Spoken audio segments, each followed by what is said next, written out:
Hello and welcome to the Tolford Alliance Church update for the weekend of May 9th. It has been a hard week as infection rates continue to rise. They're at an all-time high in Alberta and in Beaver County, and as a result, new restrictions have been put in place. Each person adopts a story to make sense of this COVID-19 pandemic. Some feel that it's all overblown, the restrictions are unnecessary. Others feel just as strongly that harder restrictions should have been implemented earlier and that would have made things less severe now. And decisions are criticized from both sides. The story that you adopt is shaped by your experiences, your connections, and the filter that you use as you access information. But regardless of the story you adopt, we all face the same reality. Well, this is difficult. It's discouraging. We have no idea when it will end. It feels like it will go on forever. This is hard. Yes, we're glad that we've been able to meet in person as a church, but it's not the same when we can't sing and when we can't have children's programs. We're glad that we can stream services, but we miss the visiting that's so much part of gathering.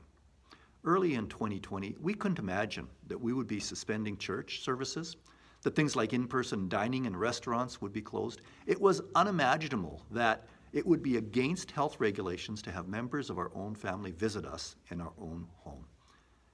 This is hard.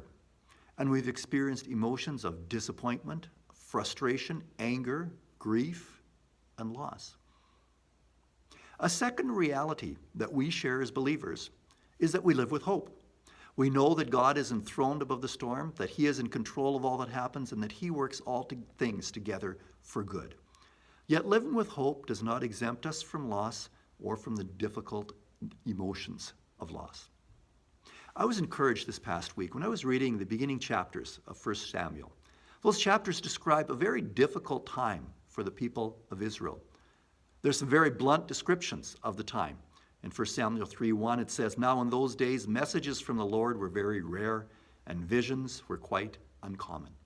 And then when some events continued to go badly, one person described it this way: "The glory of the Lord has departed from Israel, and for the ark of God has been captured." It was during this time that the difficult time that the people of Israel rejected the prophet Samuel.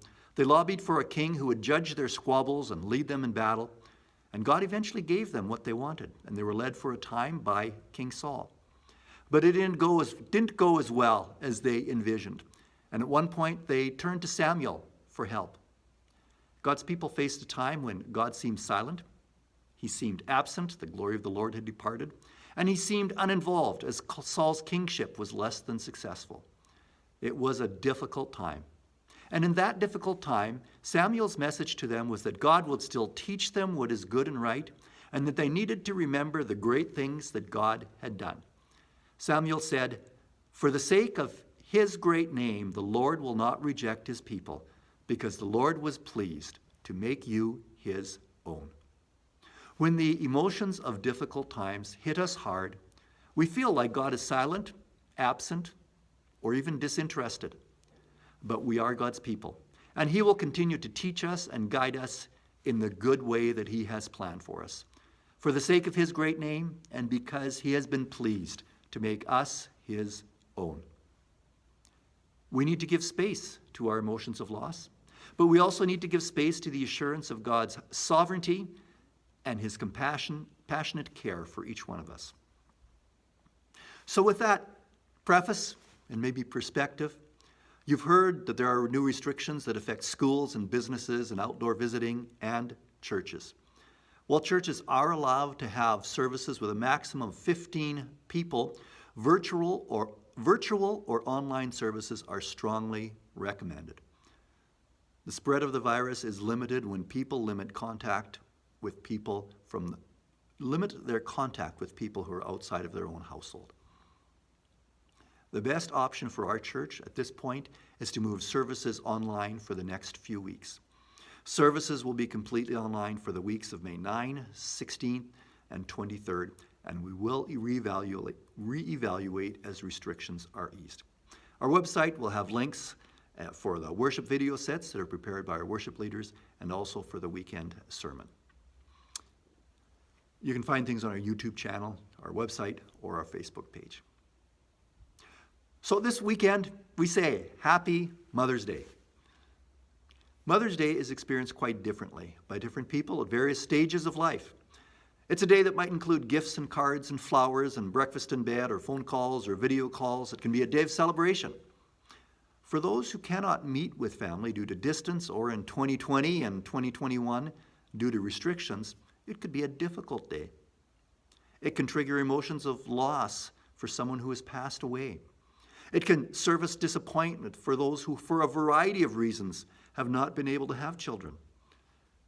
Some may feel inadequate compared to the supermom descriptions that's given in sentimental cards or sentimental sermons.